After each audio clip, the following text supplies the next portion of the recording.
Pode começar, Cezinha. Hoje eu venho agradecer principalmente a ele, que a gente vai contar algumas histórias, por ter ser tão presente na minha vida e agradecer o apoio que ele vai me dar hoje e me dá todos os dias. E hoje, principalmente, porque eu vou estar contando a história dele, uma parte da história dele, e eu pretendo esse ano estender essas histórias e agradeço a todo o apoio e a orientação de todos os espíritos amigos, a todos os encarnados e desencarnados que colaboram para esse estudo e que me auxiliam muito nesse projeto. Agradeço a Deus por essa oportunidade e que possamos hoje ter um estudo proveitoso. Agradeço a presença de todos os irmãos dos dois lados da vida aqui presentes. Sendo assim, eu peço para dar por aberto o estudo de hoje, dando todos graças a Deus. Bom, hoje eu vim fazer a abertura de um projeto que eu pretendo executar durante esse ano de 2024, que são as histórias de Jesus pouco conhecidas. A gente vai começar hoje com a história bem menos conhecida, né? Porque é uma história, porque tudo tem que ter um começo, né? Tem que ter uma origem, né? E eu vou tentar passar como Jesus acabou vindo aqui na Terra e por quais os objetivos, né? Além daquilo que a gente já conhece, né, da história dele, mas eu vou procurar abordar pontos e situações que não são tão conhecidas normalmente, que não são abordadas no Evangelho segundo o Espiritismo. Algumas histórias também não tem na Bíblia, né? Você tem que buscar outras fontes, mas elas estão relatadas, né, nas outras fontes, inclusive em outros evangelhos que não são publicados, que não são colocados na Bíblia, e é o que eu vou tentar fazer esse ano.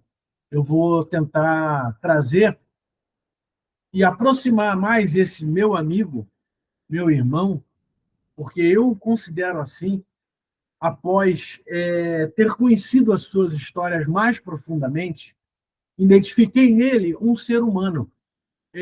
Obviamente, mas Jesus veio encarnar na Terra, sim, mas a gente desde pequeno tem aquela, né, ideia de Jesus sofrendo na cruz, né?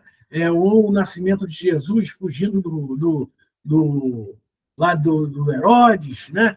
E a gente não é aquele cara que vai no Mar da Galileia com os apóstolos tomar um banho de mar, porque tinha lá o Sinédrio lá, falou que eles estavam impuros, porque tinham encostado num leproso, uma coisa assim.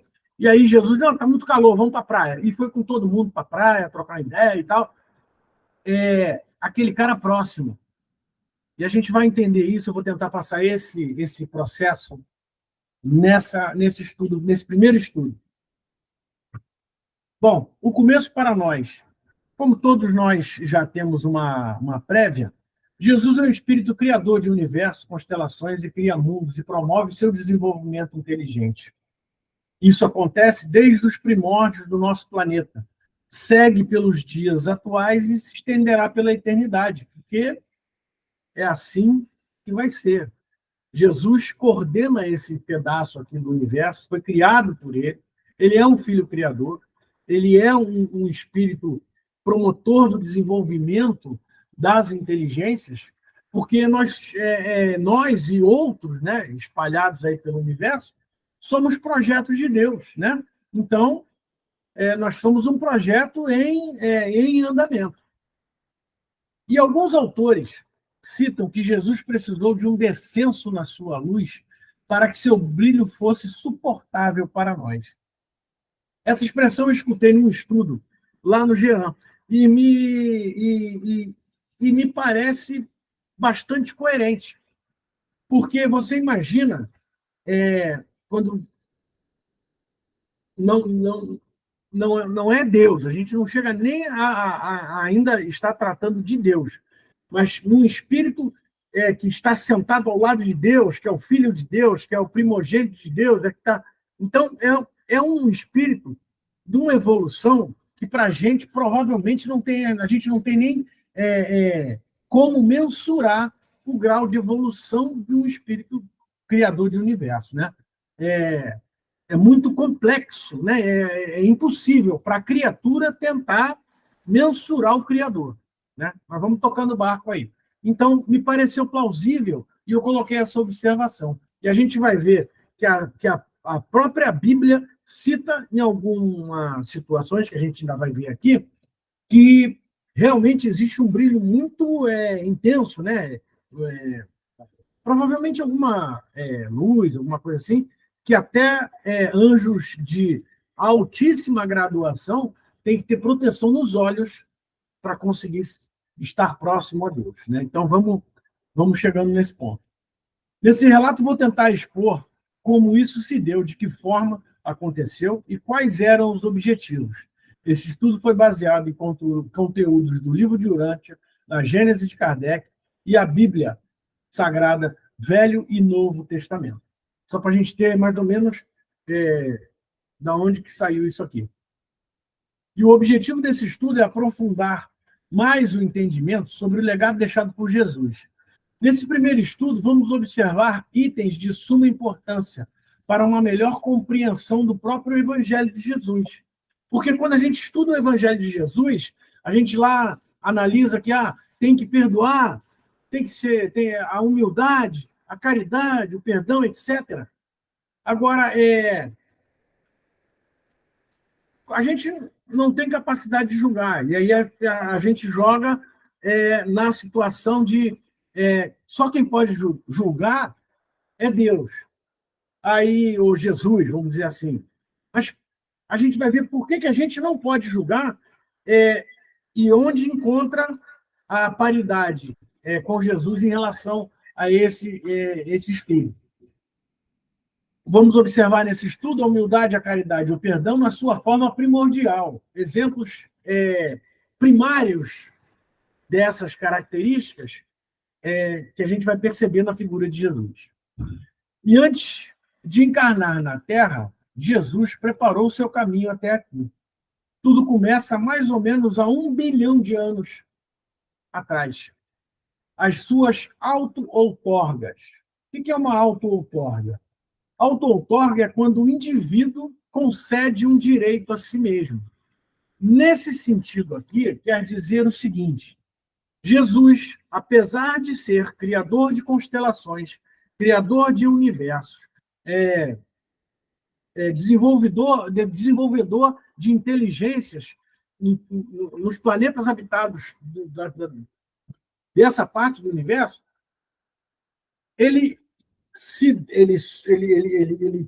chamou para si a responsabilidade de querer uma preparação maior ainda. Ele, como filho criador, precisaria disso? Não.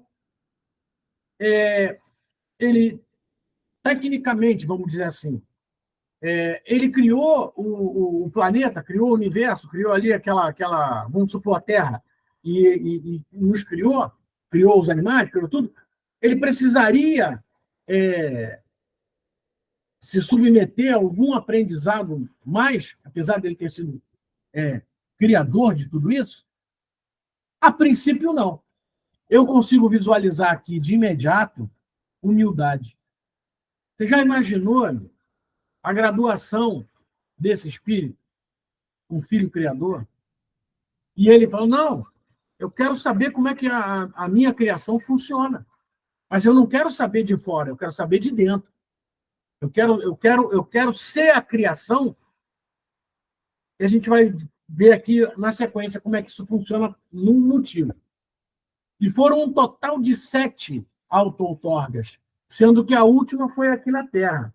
Segundo o livro de Urântia, Jesus, por sua vontade, se submeteu a 7 delas. Segundo o Espiritismo, Jesus não é Deus, mas é o espírito mais puro enviado por Deus como modelo e guia para nós, obviamente, né? Para suas criaturas. E Deus, pelo Espiritismo, é a causa primária de tudo, onisciente, onipotente, onipresente, justo, bom e misericordioso. Isso aqui é só para a gente ter um fio da meada que a gente vai usar lá na frente. Quais foram os propósitos dessas auto-outorgas? Ele quis, eu vou.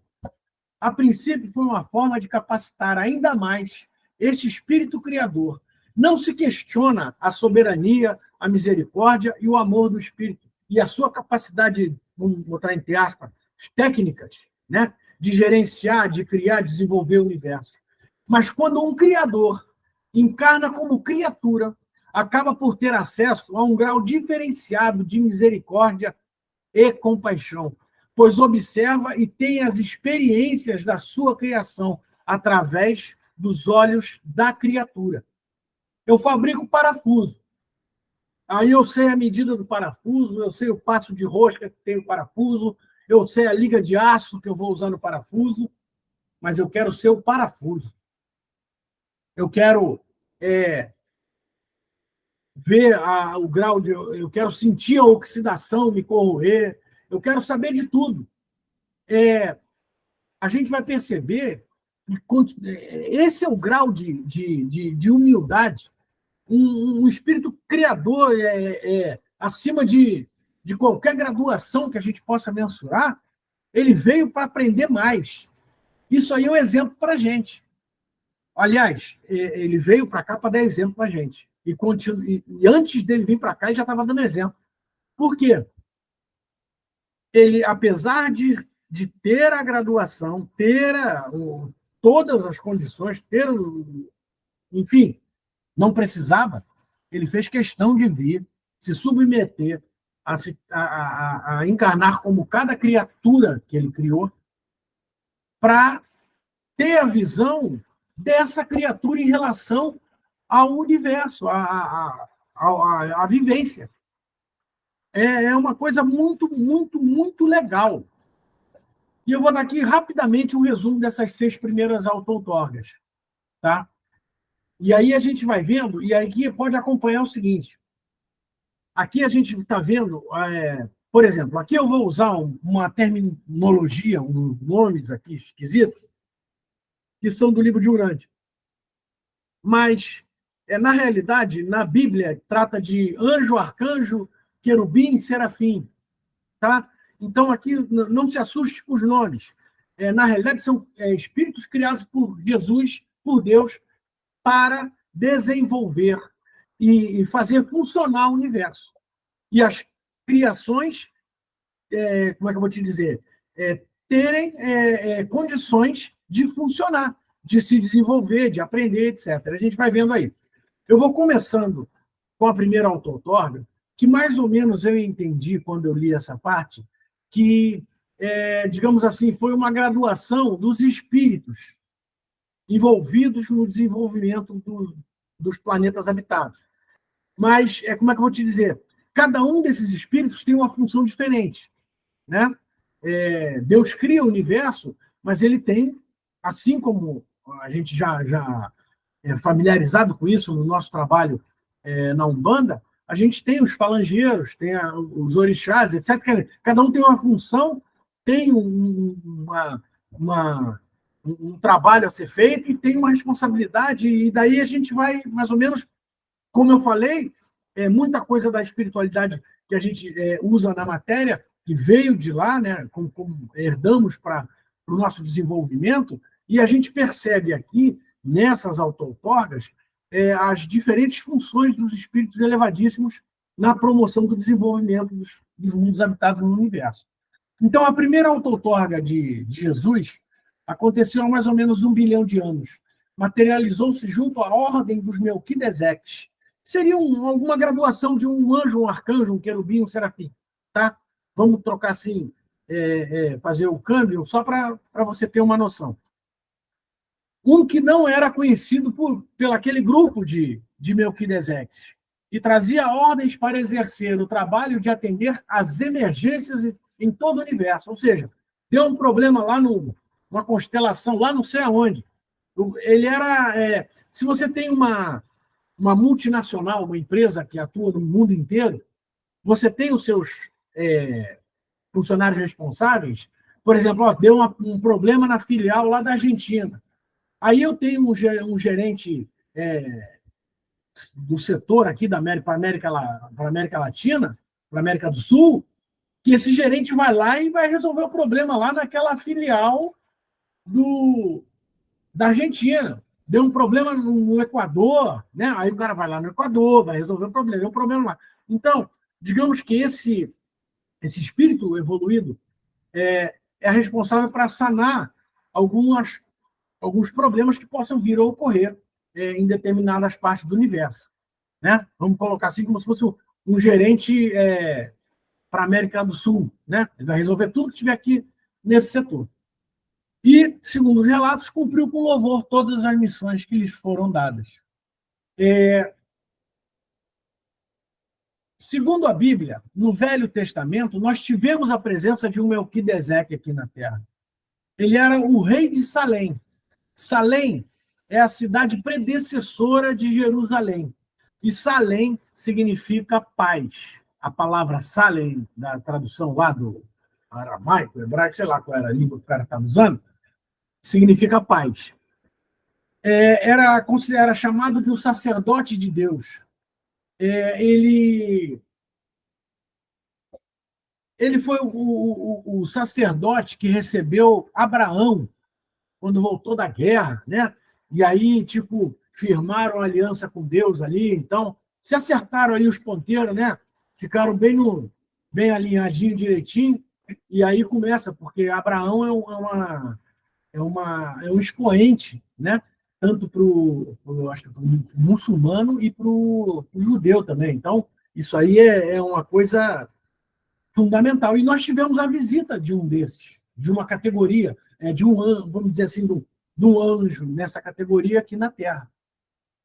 Tanto que não se tem registro da sua genealogia.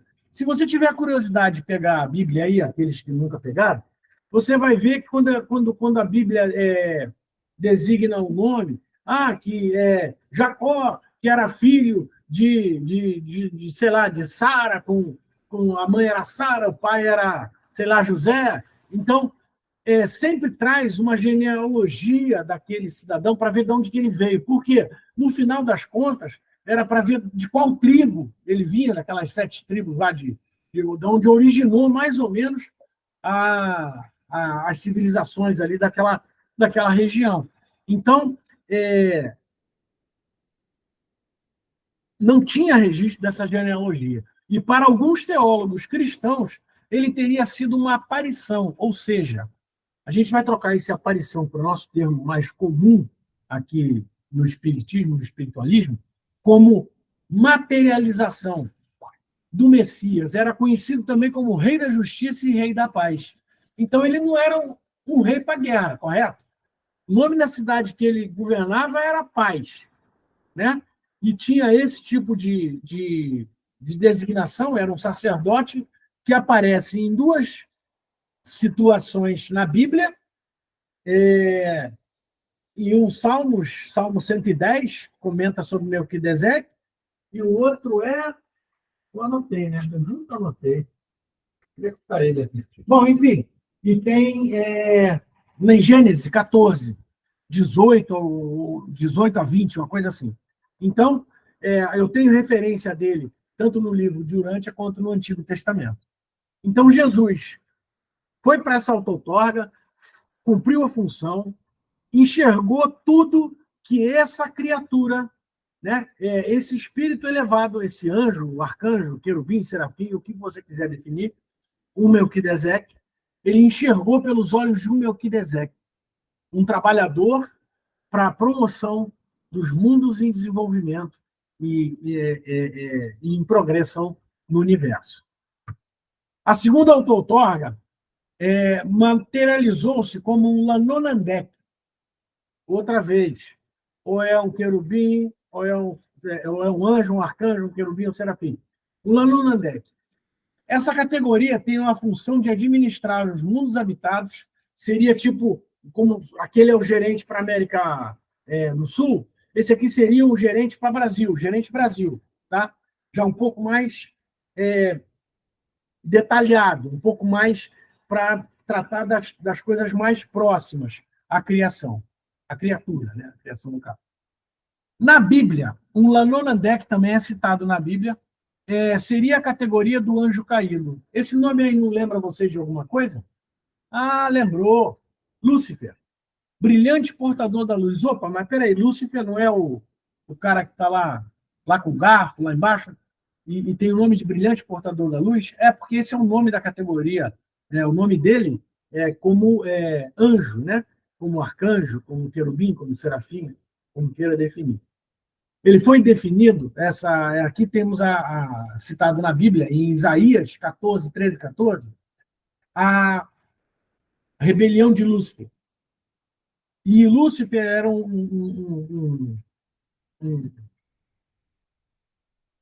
espírito que gozava de autoridade, privilégio e regalias concedidas por Deus. Né? Ele era amigo do dono.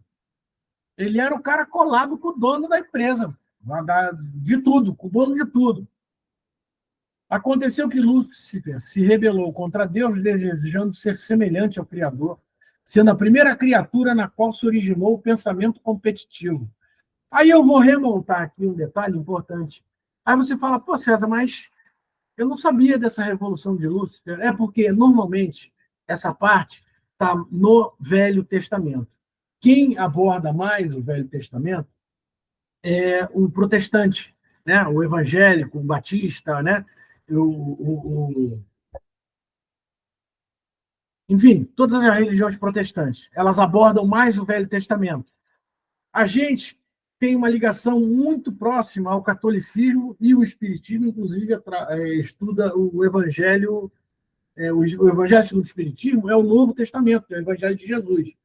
Então, mas como é que às vezes a gente não dá valor quando tem na mão, né? Mas a minha avó era batista, eu sou batizado na igreja batista, né? Fui apresentado, não é nem batizado, é apresentado, né? No meu nascimento, na igreja batista. E a minha avó falava, né? Quando contava umas histórias, né, da Bíblia, que a minha avó era bastante ligada na parte religiosa. Eu agradeço a minha avó por isso, porque provavelmente a minha genética que foi desperta nessa parte religiosa veio dela, com certeza, tenho certeza disso. E ela falava não podia nem falar esse nome, porque ele queria. Aí ela contava a história, que ele queria ser Deus, queria ser igual a Deus, né? E aí Deus puniu ele, e aí ele virou um anjo caído, botou ele lá para baixo da terra e tal, não sei o quê. Então, criou toda para uma criança de 6, 7 anos, isso era uma história de arregalar os olhos, né? E aí eu achei interessante, porque eu lembrei muito da minha avó, né? Nesse momento estava lendo sobre a rebelião de Lúcifer. E Jesus surgiu nessa região como um Lanonandek, também não classificado, não identificado naquela comunidade, foi designado para assumir o posto de Lúcifer, de forma temporária, tipo um mandato tampão, né? Até arrumar as coisas aí, o negócio ficou meio balançado, né? Deu aqui um probleminha, um vazamentozinho ali, que aí caiu aqui um reboco da parede, aí ele veio para arrumar a casa e aguardar o próximo administrador assumir o seu posto. Ele funcionou aqui como um mandato tampão. Administrou os assuntos sabiamente, nunca existiu outro soberano tão amado por todos os seus súditos e colocou o sistema em ordem. Na outra auto-outorga, ele também foi. Ele não tinha sido identificado, também não tinha uma numeração específica do Melquisedeque, mas ele ficou queridíssimo pelo pessoal lá. Da mesma forma, em todo lugar que ele vai passar, já estou até dando um spoiler aí das próximas auto-outorgas, ele foi tipo o suprassumo daquela encarnação, naquele tipo de espírito, naquela modalidade de trabalho, tudo. Ele foi adorado por todos que conviveram com ele nessa situação. E aí, aqui, é que eu falo que é o primórdio, né? A parte inicial do o porquê quem pode perdoar, quem pode julgar, é somente Jesus. Por quê? Ainda demonstrou que a misericórdia e o perdão são universais. Ofereceu a Lúcifer a condição de seguir em frente. Meu amigo, olha só. Entendeu? Olha só, se perdoa aí, pede perdão, se perdoa e toca teu barco, amigo. Bola para frente, vamos seguir em frente, vamos progredir. Bastando somente que ele pedisse perdão. E segundo as escrituras, aí ele está, tipo, ainda decidindo o que, é que ele vai fazer, tá recluso, alguma coisa nesse sentido, que também a gente não tem relato atualizado disso, mas o meu foco aqui principal é como é a figura de Jesus. Ele está se preparando para dirigir essa parte do universo com toda a capacidade que ele já tinha, ele queria colocar mais capacidade, enxergar a criação pelos olhos da criatura. E aqui é o perdão. Amigo, olha só, tu quis peitar Deus, tu quis achar que era igual a ele. Então, eu sei que tu deve ter, sei lá, deu um apagão aí, ficou meio esquisito, mas pede perdão de coração para ele e toca teu barco. Segue em frente. A terceira auto-outorga, e aí eu vou confessar para vocês que essa terceira auto-outorga foi onde eu fui capturado pelo livro de Urântia. Foi nessa terceira auto-outorga que eu fui obrigado, né? Estou falando metaforicamente, obviamente. Eu fui obrigado a ler o livro de Urântia. Por quê? Quando a pessoa, a Sônia, estava palestrando sobre esse assunto, e aí essa parte aí foi a parte genética é uma das bases do curso de zootecnia. Eu sou zootecnista de formação, e a genética, o melhoramento animal, genética quantitativa, genética geral, tudo, fisiologia da reprodução, tudo isso aí é matéria nossa do curso de graduação. E aí ela começou a falar de genética, né? De melhoramento genético, de melhorar. Aí eu comecei a ver as fórmulas que eu usava, qual era a função disso na produção, de aumentar a produção de leite, aumentar a produção de carne, de ovos, etc. Tudo aquilo para nos alimentar. E aí ele se materializou também. Eu vou fazer uma abertura aqui. A única auto-outorga que Jesus nasceu de encontro de gameta, foi gestado, foi parido e foi desenvolvendo e crescendo, foi na auto-outorga aqui na Terra. Todas as outras auto-outorgas, ele se materializou naquilo que ele queria aprender, queria enxergar. Tá? Então, o único lugar que ele correu, digamos assim, algum risco, né, de falhar na missão, de tipo, porque não, como uma boa parte sabe aí, um dos filhotes mais vulneráveis, sensíveis, mais fraquinhos em relação ao mundo animal, é o filhote do ser humano. Ele é bem sensível. Ele, de repente, dependendo de uma doença, de um impacto, alguma coisa, ele é muito sensível mesmo. Né? Então, digamos assim, que ele se aventurou para essa missão correndo alguns riscos. Nessa terceira auto-outorga, novamente Jesus parte para o local do universo onde vivenciou a experiência de um filho material.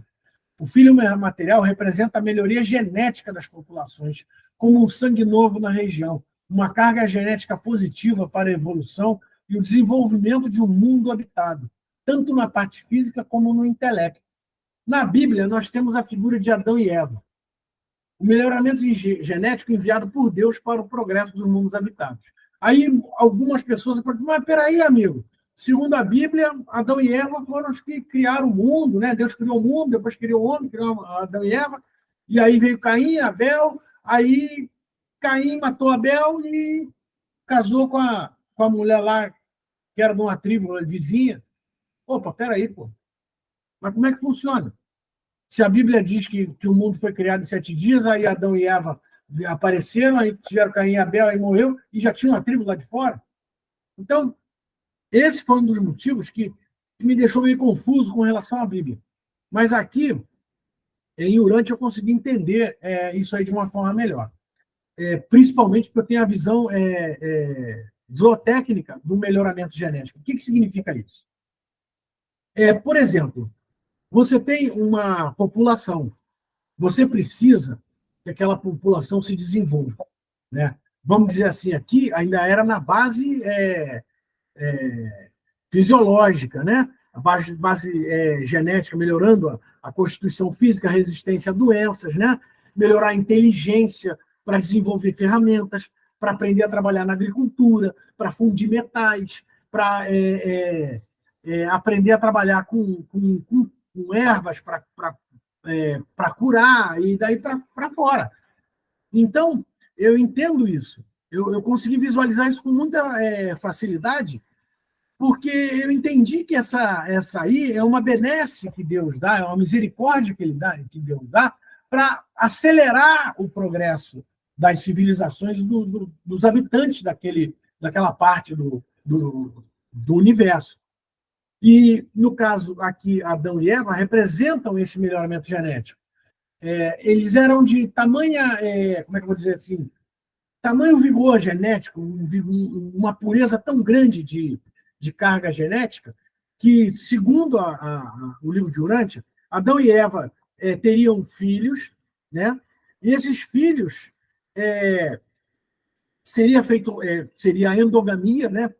Tipo, o casamento entre irmãos, mas aí isso aí na genética quantitativa, no melhoramento animal, isso que eu estou fazendo é nomenclatura técnica, tá, gente? Isso aí tudo existe, são cadeiras que a gente estuda na universidade. A endogamia, que seria esse cruzamento, acasalamento entre irmãos, entre parentes, entre primos, em situações muito próximas, é uma ferramenta genética. É uma ferramenta para você apurar determinado gene, determinada sequência genética que você precisa, determinada característica genética que você precisa para aquela espécie. Na orientação que eu li do livro de Urântia, seria gerada, através dos filhos de Adão e Eva, uma raça chamada raça violeta. Né? Vamos dizer assim, se vocês lembrarem da escola, quando botava azão, azinho, com bezão, bezinho, aí dá o F1. Vamos dizer que Adão e Eva seriam azão, azinho, bezão, bezinho, daria o F1, que seriam seus filhos. Seus filhos dariam origem a F2, que seria essa raça violeta. Aí sim, essa raça violeta, essa F2 dos filhos de Adão e Eva, esse sangue seria misturado com o sangue dos habitantes da Terra.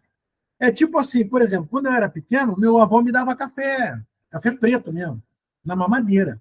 Minha mãe não gostava, não. O que meu avô fazia? Meu avô botava um pouco mais de água, botava o café e diluía ele. Então, aqui seria uma diluição um pouco na potência dessa carga genética para melhorar a genética já existente, que era, digamos assim, era a nossa humanidade saindo um pouco ali da idade do bronze, né? Indo ali, saindo um pouquinho da idade da pedra, ainda meio que bem primitivo ainda. Então, e outra coisa, um dos ensinamentos desses filhos materiais primeiro, a monogamia. Um Adão e uma Eva, filho material, eles não se separam. Eles vão para as missões aos pares e permanecem aos pares. Né? E aí essa cultura da monogamia, mais em seguida do monoteísmo, foram aqui estava lapidando, digamos assim, aqui era a base, digamos assim, que era o esboço das famílias, da montagem das famílias mais ou menos arrumadas como são hoje, né? Um pai, a mãe, os filhos, tal, etc. Uma relação monogâmica e dali seria as linhagens, né? E daí seguiria. Então ele teve essa visão de um filho material. Eles eram materializados, eles eram carne e osso, mas digamos assim, que eles tinham uma carga espiritual muito violenta. Eles tinham essa capacidade material de se materializar, inclusive para serem vistos, né? Para as pessoas verem. A quarta auto-outorga. Jesus vivencia a experiência de um serafim. Lembra que eu falei do anjo, arcanjo, querubim, serafim? São guardiães seráficos do destino, são anjos devotados na missão de aperfeiçoar o progresso espiritual do indivíduo. Opa, aqui eu já tenho uma categoria que está voltada a ajudar a aperfeiçoar o progresso do indivíduo, mas na parte espiritual. Ele mandou uma melhoria na carga genética, beleza? Está mandando agora um responsável para ajudar a melhorar a parte espiritual desse indivíduo que agora já começa a ter uma inteligência maior, um entendimento maior e vai caminhando, e vai progredindo. São anjos que estão aqui na Terra desde o início da inteligência humana. Eu visualizo essa categoria como aqueles anjos da guarda responsáveis por grandes populações, né? O pessoal não fala que o Emmanuel não é o anjo responsável aqui pelo Brasil, pela Terra, pelo esse pedaço aqui do Brasil, pelo Brasil, né? Alguma coisa nesse sentido. Mas eu observo assim, e aí, obviamente, que ele tem os outros anjos que trabalham com ele, e eles vão tocando o barco, né? Vão ajudando a humanidade a se aperfeiçoar espiritualmente. E estão aqui na Terra desde do começo da vida inteligente, né? Que o cara começa a pensar, pô, mas será que é só como os animais, como já foi estudado, né? Que os animais irracionais eles pensam em se alimentar, se proteger e reproduzir. Só isso, eles ficam nessa batida. E o ser inteligente, quando desperta para a inteligência, né? Como no caso do espírito do encarnado humano, ele já começa a pensar no futuro. Ele tem ideia de futuro, o que vai acontecer, como vai acontecer, e os animais não têm essa projeção futura. São categorias de anjos mais próximas a Deus, descritas em Isaías, capítulo 6, versículo 1 e 2, no Velho Testamento. Eles possuem 6 asas, 2 nos pés, 2 cobrindo o rosto. Aquilo que eu falei lá no início, que tem que ter uma proteção pela luz, porque eles são os anjos próximos a Deus, né? E 2 os fazem voar.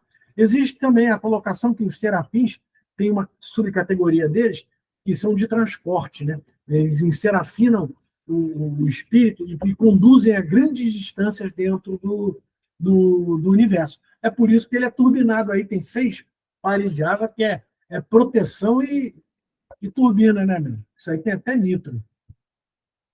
Aqui da auto-outorga, Jesus Certinho, se meu apresenta... irmão. Só avisando mais 10 minutinhos, tá bom? Tá, não, já tá acabando já. Perfeito. Tá acabando. Já. Jesus se apresenta como um peregrino ascendente, uma classe de anjos mais comuns, um espírito bem mais próximo dos mortais. É isso que eu falei agora. Você tem aquele anjo da guarda responsável por uma grande área e tem os seus que trabalham junto com ele para desenvolver essa inteligência espiritual. Seria um peregrino ascendente. Jesus também se materializou como um desses. A sexta auto-outorga eu entendo como um processo, né? Como funciona o processo. E aí ele foi como um mortal moroncial. Moroncial significa a evolução do corpo e do espírito durante o processo em que o ser bruto animalizado se torna um ser espiritualizado. Esse movimento está ligado ao despertar para a existência de Deus, dentro da consciência do indivíduo. Dessa forma, nós podemos progredir, aprendendo com nossos erros nas sucessivas encarnações. Jesus presenciou esse processo em funcionamento. Então, aqui, esse espírito, esse mortal moroncial, esse apoiador, acompanha o processo todo que a gente, assim, se a gente aqui diretamente traduz como o nosso processo de evolução, né? Como espírito, as encarnações, karma, aí queima karma, aí aprende, aí o que já aprende fica tranquilo, mas não sabe, aí vai aprendendo e vai evoluindo. É o progresso. E a observação. Quando estudamos o Evangelho na parte que trata de não julgar, podemos concluir com certeza absoluta que somente Jesus pode julgar, pois só ele conhece todos os lados da moeda. Aí está a importância e a misericórdia que ele tem por nós, porque ele sabe das nossas dificuldades, porque ele teve fome, teve sede, teve sono, tudo isso ele passou, né? Teve bronca familiar, teve tudo. Então ele sabe como funciona. Então ele conhece todos os lados da moeda, porque ele teve do lado de cá também. E a sétima auto-outorga, essa todos conhecem, foi só passagem aqui na Terra. E a conclusão principal desse estudo, a primeira, é que até ele se preparou para cumprir os seus compromissos. Então, que possamos seguir os seus passos, nos preparando cada vez mais para o trabalho que a gente está desenvolvendo aqui e está se desenvolvendo. E outra coisa, esse processo das auto-outorgas dele também remonta um processo de adquirindo conhecimento de outros pontos de vista, um aprendizado na empatia, porque ele se coloca no lugar de todas as criaturas para entender a criatura. Isso aí, se ele fez isso, como a gente não vai poder ser empático? Tá? Então, o que eu vou buscar nesse estudo é que Jesus fique sempre assim, que você se sinta assim sempre, e Jesus está ali, ele é seu amigo. Apesar dele ser a figura mais importante das religiões cristãs, como destaque, né? Ele é um cara que você pode ligar para ele. Liga para ele. Ele está dentro de você, cara. E ele tem você tem essa abertura, é só você... Ele está disponível, né? Junto com seus representantes, com todos aqueles que o representam no trabalho, ele está disponível. Basta você estar disponível a fazer esse contato, a encurtar essa distância e ter ele sempre ao seu lado, dessa maneira. Gente, eu sei que foi longo, demorado, eu peço desculpas aí, e eu agradeço a paciência de vocês.